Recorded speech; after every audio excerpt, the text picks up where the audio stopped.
Hello दोस्तों, राधे राधे। कैसे हैं आप लोग? तो उम्मीद करते हैं कि आप लोग सब अच्छे होंगे। तो आज के इस वीडियो में हम लोग बिहार बोर्ड कक्षा 8 अध्याय 9 क्षेत्रमिति प्रश्नावली 9.1 का क्वेश्चन नंबर 1 नंबर क्वेश्चन को सॉल्व करेंगे। तो आप लोग अच्छे से देखिएगा बुआ। तो देखिए बुआ, कहता है क्वेश्चन क्या कहता है। कहता है ये क्वेश्चन हमारा कि जो है वो एक मेज के ऊपरी पृष्ठ यानी जिसको हम सतह भी कहते हैं का आकार जो है वो समलंब जैसा है। ये जो ऊपरी पृष्ठ है ना वो समलंब जैसा है। ठीक है, समलंब का जो है वो डिफिनेशन आपको हम बताए थे कि जो है वो शायद 3.1 या 2 में जो है वो आपको हम बताए थे। ठीक है, ये जो है ऊपरी जो है वो आकार क्या है, समलंब का आकार का है। ठीक है, समलंब में जो है वो क्या परिभाषा होता है। तो समलंब का जो है वो परिभाषा होता है, इसकी जो है वो दो भुजा जो है वो समांतर होती है। ठीक है, और ये दोनों भुजा जो है वो समांतर नहीं होती है। ठीक है, इसकी समांतर भुजाएं दिया हुआ है 1 मीटर, ये जो है वो 1 मीटर है, और ये दिया हुआ है 1.2 मीटर है।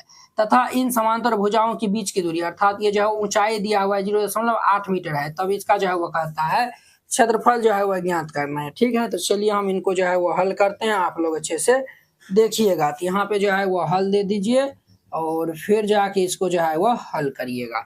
यहाँ पे जो है वो दिया हुआ है, क्या दिया हुआ है, तो समलंब के आकार का है। इसमें जो है वो जिसमें जो है वो इसकी समांतर भुजा 1 मीटर इतना इतना दिया हुआ है। तो हम मान लेते हैं, माना कि ये जो है वो यहाँ पे दिया हुआ है पहली समांतर भुजा की लंबाई कितने दिया हुआ है, तो ये जो है वो 1 मीटर दिया हुआ है। तो यहाँ पे जो है वो लिख देंगे, चूंकि पहली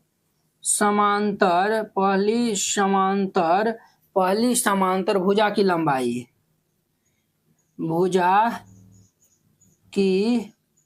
लंबाई इसका नाम मान चलिए ए दे देते हैं। ये दिया हुआ है 1 मीटर है। ठीक है, तथा दूसरी समांतर भुजा की लंबाई इनका नाम बी दे देते हैं। ये दिया हुआ 1.2 मीटर है। ठीक है, ये जो है वो हमें दिया हुआ है। तब जाके कहता है समलंब का जो है वो, और ऊंचाई यहाँ पे दिया हुआ है तथा, ये जो है वो तथा यहाँ नहीं लिखेगा, यहाँ लिख दीजिएगा। ऊंचाई जिसको हम हाइट भी कहते हैं एच दिया हुआ है 0.8 मीटर है। ठीक है, तब जाके कहता है कि समलंब का क्षेत्रफल ज्ञात करना है। इसका जो है वह क्षेत्रफल, ये जो है वह समलंब के आकार का जैसा है। तो हम यहाँ पे लिख देंगे समलंब का क्षेत्रफल, समलंब का क्षेत्रफल।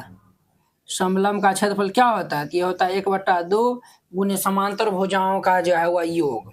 ये जो है वह समांतर भुजा जिसमें हम इनको माने, पहला को माने ए, दूसरा को बी माने हैं। ये जो है वह ए जोड़ बी हो जाएगा गुना ये ऊंचाई यानी एच।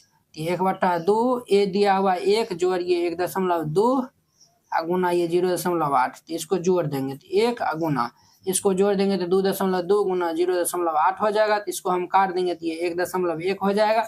इसको गुना करेंगे तो 11×8 = 88, और ये 2 अंक के बाद दशमलव है तो 2 अंक के बाद इतना दे देंगे। ठीक है, ये जो है वह 2 अंक के बाद दशमलव है तो 2 अंक के बाद दशमलव दे देंगे, और ये जो है वह मीटर स्क्वायर हो जाएगा। यही इनका आंसर हो जाएगा। इनका क्षेत्रफल पूछ रहा था, नीचे हम लिख दीजिएगा। अतः समलंब का क्षेत्रफल बराबर 0.88 मीटर स्क्वायर, ये आंसर हो जाएगा। इस तरीका से बनाइएगा, ये क्वेश्चन बन जाएगा। तो उम्मीद करते हैं कि आप लोग ये क्वेश्चन जो है वो बहुत ही अच्छा तरीका से समझ गए होंगे। तो चलिए अब हम अगले वीडियो में मिलते हैं इसके 2 नंबर क्वेश्चन के साथ में। अगर यह वीडियो आप लोग को अच्छा लगा होगा तो लाइक, कमेंट एंड अपने दोस्तों के बीच में शेयर कीजिएगा। तो चलिए अब हम अगले वीडियो में मिलते हैं। जय हिंद।